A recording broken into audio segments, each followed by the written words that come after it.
ప్రస్తుతం outdoor games కంటే online games లేదా వీడియో గేమ్స్ ఆడేందుకే నేటి తరం ఎక్కువగా ఆసక్తి చూపుతున్నారు. గంటల తరబడి స్క్రీన్ ముందు అతుక్కుపోతున్నారు.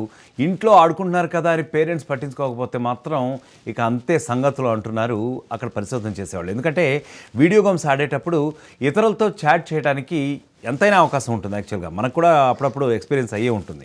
అయితే దీనిపై కొంత విజిలెన్స్ అనేది తక్కువగానే ఉంటుంది, నిఘా వ్యవస్థ అనేది తక్కువగానే ఉంటుంది. అయితే ఇదే అడ్వాంటేజ్గా తీసుకుంటున్నాయి కొన్ని టెర్రరిస్ట్ గ్రూప్స్. దేశ విద్రోహక శక్తులు కానివ్వండి, సంఘ విద్రోహక శక్తులు కానివ్వండి, ఇవి ఒక అడ్వాంటేజ్గా తీసుకుంటున్నాయి. ముఖ్యంగా ఆ ఏజ్లో పిల్లలకి ఎక్కువగా వీటన్నింటిపైన ఎక్కువగా ఆసక్తి ఉంటుంది కదా. సో అమాయకపు పిల్లలను, టీనేజర్లను తమ వైపుకు లాక్కునేందుకు గేమింగ్ వరల్డ్ను ఒక అడ్వాంటేజ్గా తీసుకుని వాళ్ళ వైపు తిప్పుకుంటున్నాయి. అలాంటి సంఘటనలు కూడా జరుగుతున్నాయని చెప్పి ప్రస్తుతం అయితే రిపోర్ట్స్ వస్తున్నాయి. టీనేజ్ ఆటగాళ్లను టార్గెట్గా చేసుకుని వారిని టెర్రరిజం వైపు టర్న్ చేయడానికి తీవ్రవాదులు ఒక లైవ్ స్ట్రీమ్ గేమింగ్ ప్లాట్ఫామ్లను కూడా ఉపయోగిస్తున్నారని ఇప్పుడు ప్రస్తుతం అయితే అనలిస్టులు కొంతమంది అబ్జర్వ్ చేస్తారు. వార్నింగ్స్ కూడా ఇస్తున్న పరిస్థితి అయితే ఉంది. ఫ్రాంటియర్స్ ఇన్ సైకాలజీ జర్నల్లో ఒకటి పబ్లిష్ అయింది, ఒక రిపోర్ట్ లాంటిది పబ్లిష్ అయింది.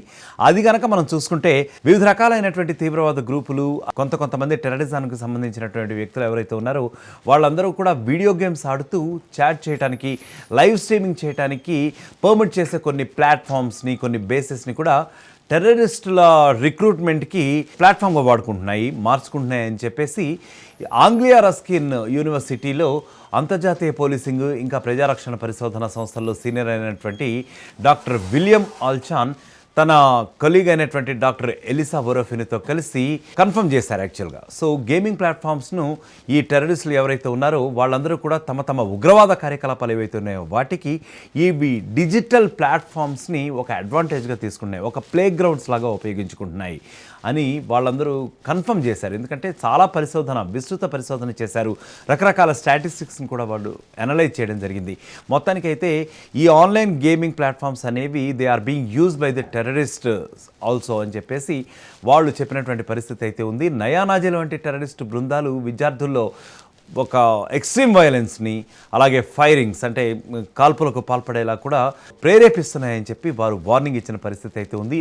ఎడిన్బర్గ్ స్కూల్లో అయితే కొంత గ్రూప్ ఫైరింగ్ చేస్తామని చెప్పి ఒక 18 years యువకుడు అయితే అతని పేరైతే ప్రస్తుతానికి ఫెలిక్స్ వింటర్గా తెలుస్తోంది.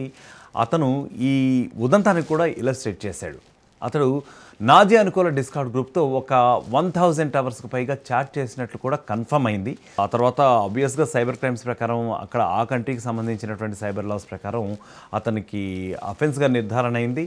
అతనికి 6 years ఇంప్రిజన్మెంట్ కూడా జరిగింది అని చెప్పి ఇప్పటికే నివేదికలు అయితే పేర్కొంటున్నాయి. కాబట్టి పేరెంట్స్ గేమ్ ఆడే పిల్లల విషయంలో మాత్రం ఎప్పుడు కూడా ఒక కంట కనిపెడుతూనే ఉండాలి, అలాగే వాళ్ళని ఎప్పుడూ కూడా జాగ్రత్తగా ఉండాలి అని చెప్పి కూడా సూచనలు అయితే చేసే పరిస్థితి అయితే ఉంది. సో మనం కూడా చాలా కేర్ఫుల్గా ఉండాలి. ఈ ఆన్లైన్ ప్లాట్ఫామ్స్ ఏవైతే ఉన్నాయో, ముఖ్యంగా ఆన్లైన్ గేమింగ్ ప్లాట్ఫామ్స్, అందులో ఒక చాట్ ఆప్షన్ ఉంటుంది.